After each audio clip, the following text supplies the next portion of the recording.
Hello, everyone. Welcome to Reach Live. Thank you for joining us today on this Friday.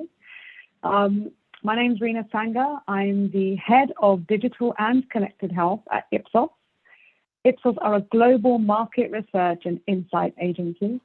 We do research around the world, and my particular passion and the work that we do with Reach is all on digital health thought leadership. And one of the hottest topics that we've been talking about this year and will continue to talk about as we go into 2022 is immersive reality. And today the topic is virtual reality and a lot more around that. So it's an absolute pleasure to have two guests with me today on Reach Live. I welcome both Walter and Bob to come on to the screen with me. Hello, both. Hey. Morning. Great to have you with us. Thank you so much for making the time. Let's kick off with introductions. Walter, please come on and tell us more about you.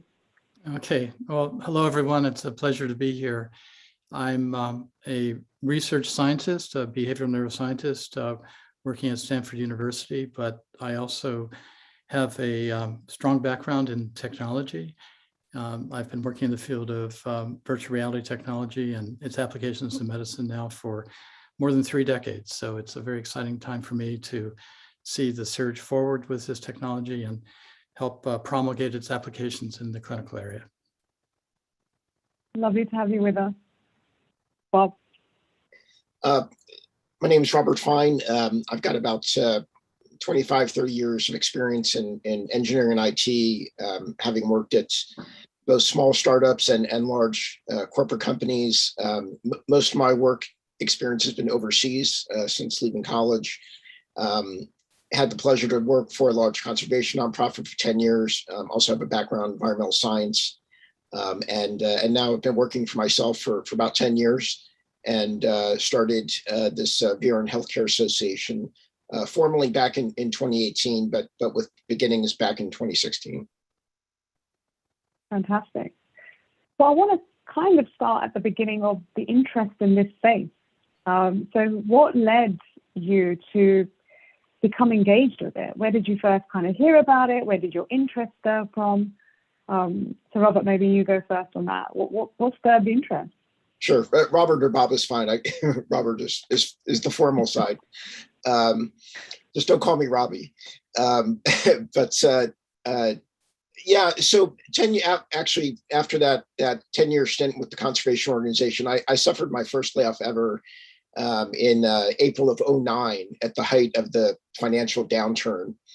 But 3 weeks after being laid off, I ended up organizing, a little bit by happenstance, what turned out to be the first social media conference on the East Coast here in Washington. This is back in June 2009. And from there, I kind of ended up building a media company a little bit by accident, and with a focus around social media and digital marketing. So did a number of conferences that year, had a book come out in 2010, and then launched still today, the only print magazine about social media called the Social Media Monthly. And we did 17 print issues and had global distribution around the world in 20 countries and Barnes & Noble distribution. You can find copies resold on eBay. So fast forward to 2015, 16, and shortly after the Oculus Kickstarter came out, I was starting to get inquiries about, hey, what's the intersection between VR and social media and social VR? And so I'm a longtime video gamer, always kept an eye on VRs from a gaming perspective, and started looking at it closely and started experimenting and doing some different one-off events in different verticals in VR in higher ed, VR and architecture, VR in defense. And so this was 2016, 17, early 18. In 2017, we did our first VR in healthcare event in June 2017 at George Washington University Hospital here in Washington. And Walter, who I really didn't know at all at the time, and did the keynote, but remotely. So really hadn't even met him in person yet. So we were sort of ahead of our time doing things remotely. Yes, this is true. but that was a good success compared to the others. And from that, I reached out to Walter and kind of, built a working relationship. And with his help, I mean, significant amount of help, frankly, we put together on a follow-up conference that we held at Harvard Medical School in March 2018. And we had 250 attendees. And it was just a very big success for me. I think it was a success for the industry. It kind of felt like an interesting moment that hadn't happened for quite a while. And then from there, started thinking about something sustainable. And the idea for an association focused on VR and healthcare kind of came about. And we formally launched that in March 2019 with 40 founding member organizations. And frankly, ever since that day, March 2019, it has literally been nonstop, and just so many opportunities, not enough hours in the day situation, which is great, but just a lot going on. And today we're at around 100 organizations, give or take, 30% overseas. And it's a mix of the healthcare ecosystem. So not just VR startups, but teaching hospitals, universities, primary care hospitals, and research organizations. That's fantastic. That was actually what I was going to say. I can imagine the mix now, whereas when you first started, it was very much those initial tech company providers who can see the potential. But today we're in a position where the conversation around this is diverse. There's so many different individuals that come around the table now and are thinking about it. So it's exciting, very exciting time. Walter, tell me, what stirred the interest for you? Well, for me, it's been a long and wonderful journey. I got involved back in 1987, I think it was, and it was because a good friend of mine, Jaron Lanier, had started the first virtual reality company that was developing and providing virtual reality systems. Heretofore, it was mostly research groups at academic centers or at perhaps at like NASA and places like that.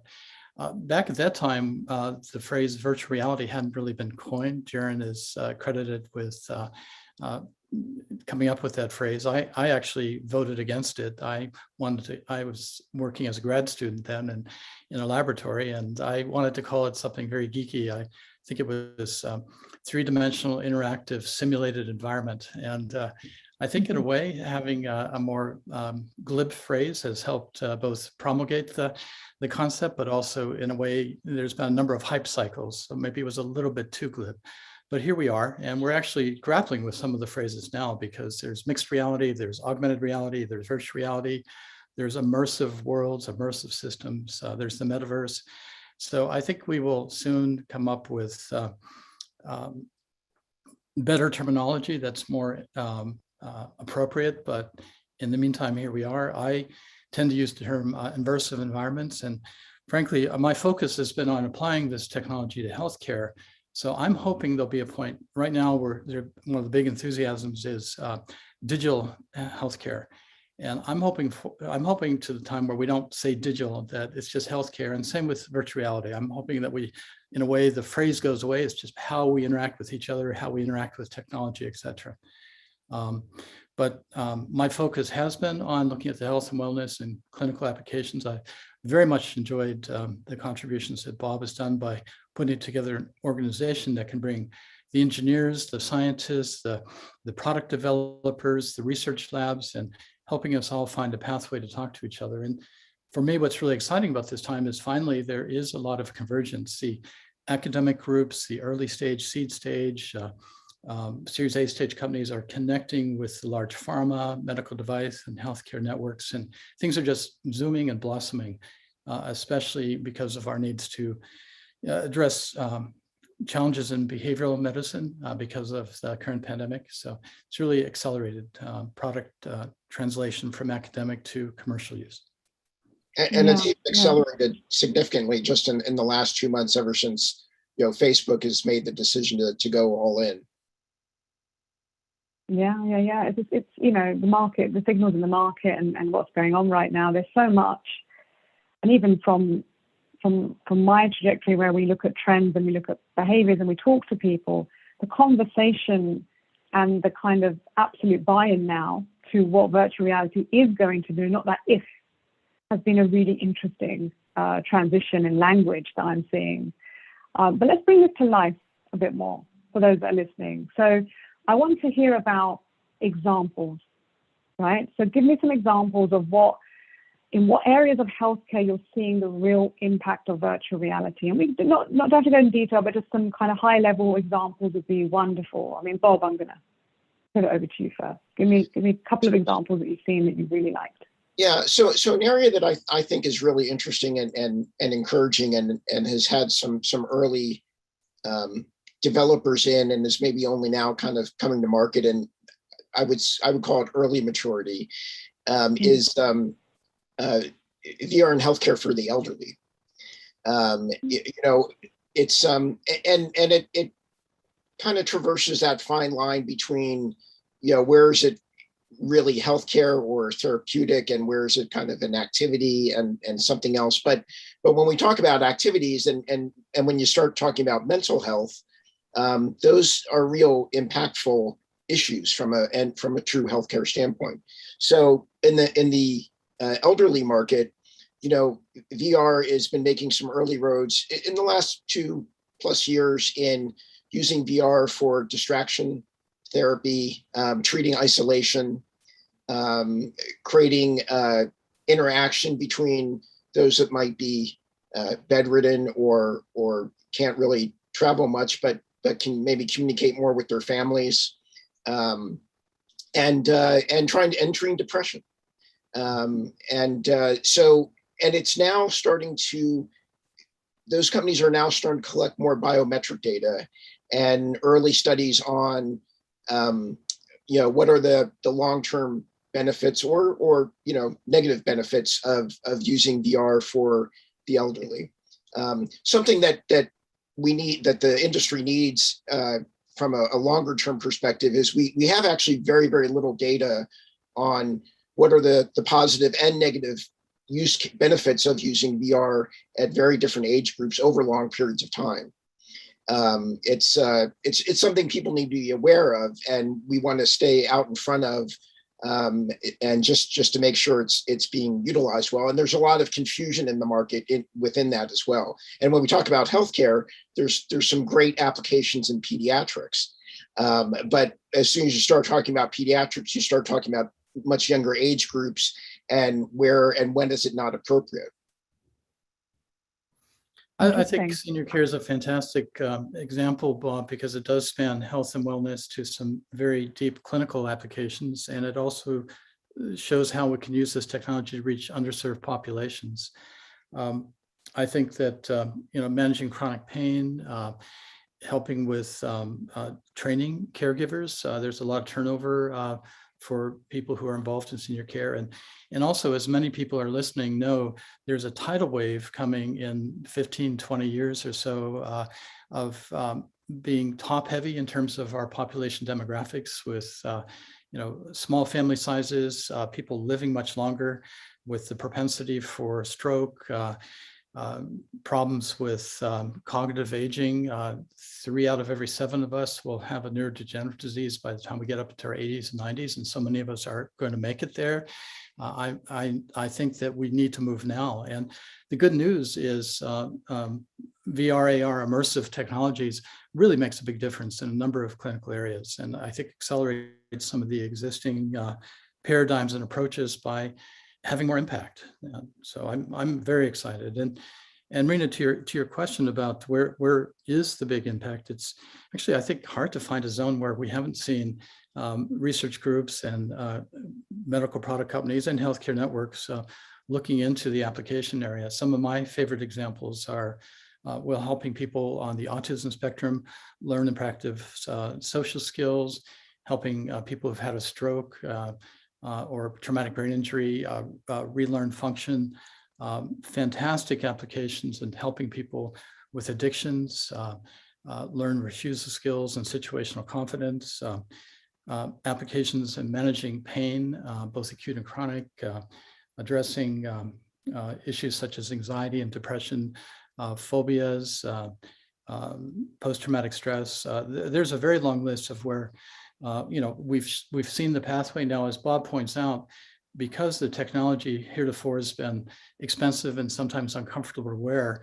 We need to redo the studies that have been done over the last few decades with small groups showing the way, but now bring it out. And fortunately, the pharma companies, the medical device companies, the healthcare networks are jumping in, and we will have the reach and depth to move things to the next level. You talk, so many therapy areas there, in the spectrum that it can cover. Where does all this sit in terms of the regulatory environment of healthcare? So could you speak a little to that? Have we seen, there's been a lot of work being done, I know, at a regulatory level for all of digital health, but specifically for virtual reality, what could you share or are you aware of that has happened to help it come to market? Well, recently there's been breakthrough device designation for some VR applications.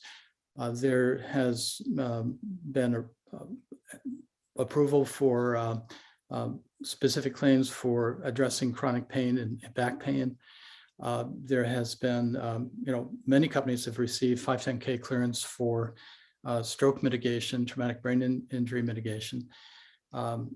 And I think also there's some new codes CPT codes being developed for specific reimbursement for VR as a therapeutic modality in behavioral health. So the regulatory groups are learning how to evaluate and and the academic groups and small companies are teaming with the larger groups to move things through the regulatory process. So it's starting. Yeah. Thank you. It's incredibly encouraging, to see this movement. Will it come to scale is a challenge that's posed to this quite some time. You have talked about the practicalities of it and the fact things are improving and they will improve even more so. But what do you say about the fact that at the moment, a certain demographic have access to this technology? And we're not seeing it obviously rolled out at scale. And for those, and even in our tech tracker Ipsos, we've seen the growth of VR and adoption from the general population, and it is with individuals who are from a higher socioeconomic group and are educated and therefore have more advantage in life. So it's a difficult question that I don't expect you to know the full answer to, but I just want your view on, do you agree with the fact that at the moment VR is sitting there, and do you see a future where it could scale out? I certainly do. And I think it's, I think VR is going to take a very similar growth model as mobile. And I think it'd be hard to be argued that practically I think there are more mobile devices than there are people on the planet. Where individuals have multiple devices, and rural farmers are getting their prices via mobile and SMS. And so I personally actually don't see VR being out of reach of most populations. Now, when it comes down to particular procedures and different applications, it might, and accessibility. And as you get to more complicated procedures, say surgical preoperative planning, right now there are very few hospitals even offering that. So it's not even a widespread offering to large parts of any particular demographic. But it's, as with all new technologies, they do start with early adopters. Usually those that have a little more disposable income, but I think we'll quickly see adoption at all age groups and all socioeconomic groups. I think that's absolutely correct, Bob. But I actually feel that there's some other tides moving things forward in a very rapid way. VR AR technology is not emerging on its own. It's emerging in confluence with machine learning, with wearable sensor technology, with edge computing and 5G. And the tech companies, the tech titans are jumping into healthcare. And so are some of the large organizations that are providing things to consumers like Amazon and Walmart. So the continents are colliding. There's a lot of earthquakes. VR and AR technology allows us for not a large amount of money, a great system you can get for around $300. So the third of the cost of some smartphones. And it's a fantastic healthcare platform. So there are some large insurer groups and large healthcare networks that are looking at, is this something where we can reduce our costs by providing it to our members, use it as a platform to collect information and to help provide cognitive behavioral therapy and wellness and reduce stress, help people manage their insomnia, improve healthcare. And I think it will allow us to reach underserved populations through telemedicine. So I do agree that we're in a translational period where things are migrating, but because of the changes in the healthcare ecosystem, moving to a more technology-based and a more distributed base, and because of the power of these new therapeutics, I think it's going to, in the long run, make a big difference towards reaching underserved populations. And I certainly think it's better than texting. It's a great platform for healthcare with 30x some of the other platforms that are out right now that we're using for digital medicine. Yeah, if I can add an important point to that, I think it's really important to understand that what the globe has gone through the last 2+ years ongoing with the pandemic has been unprecedented, but it's been unprecedented for healthcare and technology. Working from home forced everybody, including healthcare, to adopt video conferencing. And very frankly, I know Zoom for many people seems like a new tool, but these tools have been around for more than 20 years and just not highly scaled yet. There's been more investment in the last 24 months in digital healthcare, VR included, than at any other period. And so it was a shock that has forced companies to think differently and are now looking at how do we use technology correctly? How do we use it to scale, reduce costs, and increase care? Thank you both. I mean, yeah, you've hit some great points there. I'm really impressed with your level of enthusiasm and vision for this, because I would love the idea that this is going to be absolutely available to all and accessible to all, and I'm all in on that. I hope that is the case in the signals that we're seeing. And you're right. I mean, for a long time there was, we don't know if we can do it. Is there logistics to do it? The pandemic elevated and accelerated the behavior. So the issue wasn't can we, it's we can. Now we need to figure out the best way to do it, which is kind of very much where the telehealth conversation is happening now in the market.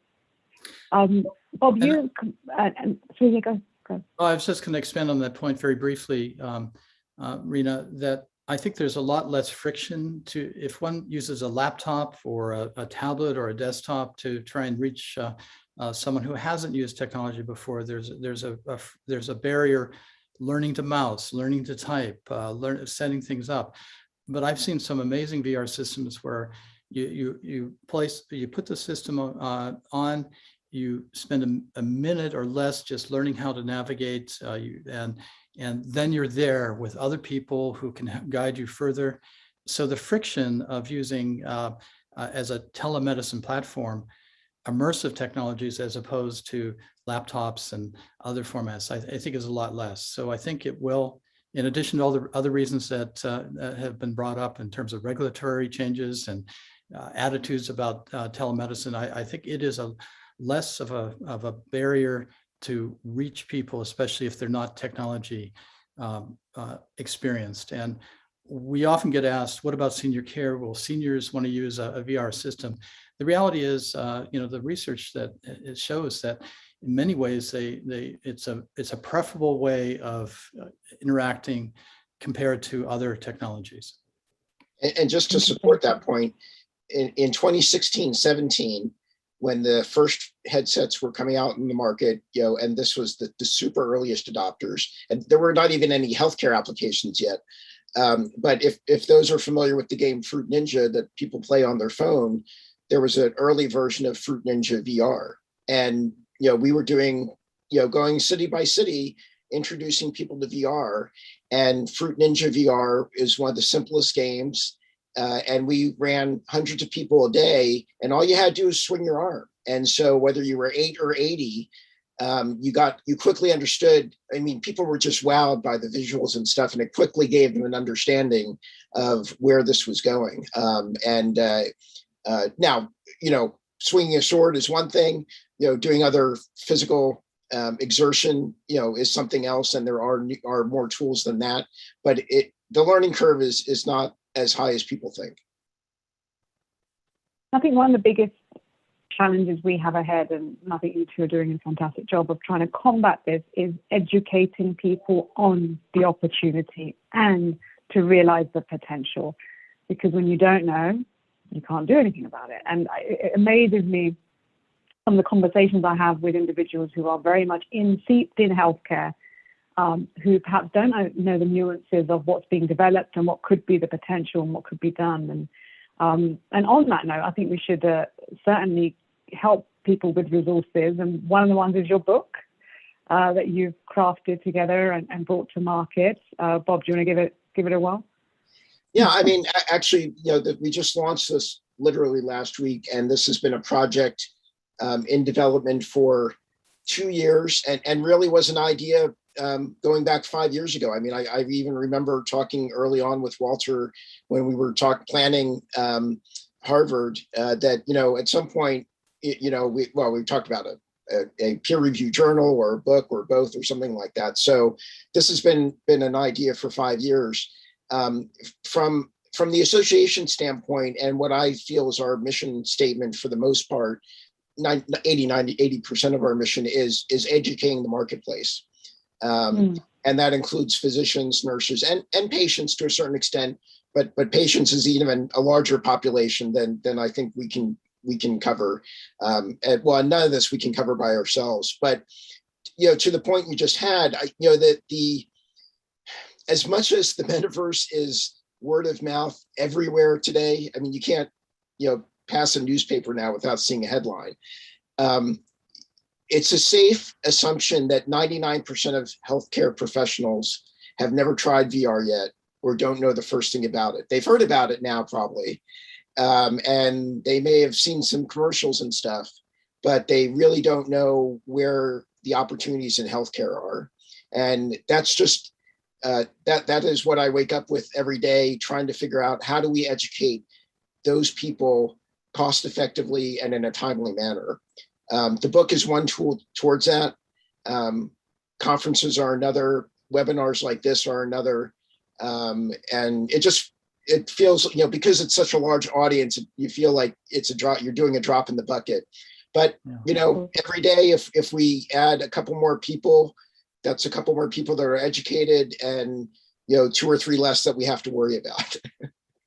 Maybe we need a Steven Spielberg to do a movie that's about medical VR. I'm sure there'll be a show soon on one of the streaming channels on it. But one thing I'd say, Bob, you said about awareness. The other challenge we have in healthcare, and particularly with healthcare professionals, is they may have had a VR experience over these last few years, but it may have been a poor experience because the applicability that they were shown for it. Because there's these medical congresses that happen, really huge, pre-pandemic, absolutely huge congresses. There was this one year where everyone was doing a VR experience for a doctor at their stand, but the purpose for why they were doing it was so sketchy. It was like to educate them about our molecules. I'm like, you don't need a VR headset for that. So that's not really a good experience or a utility of it.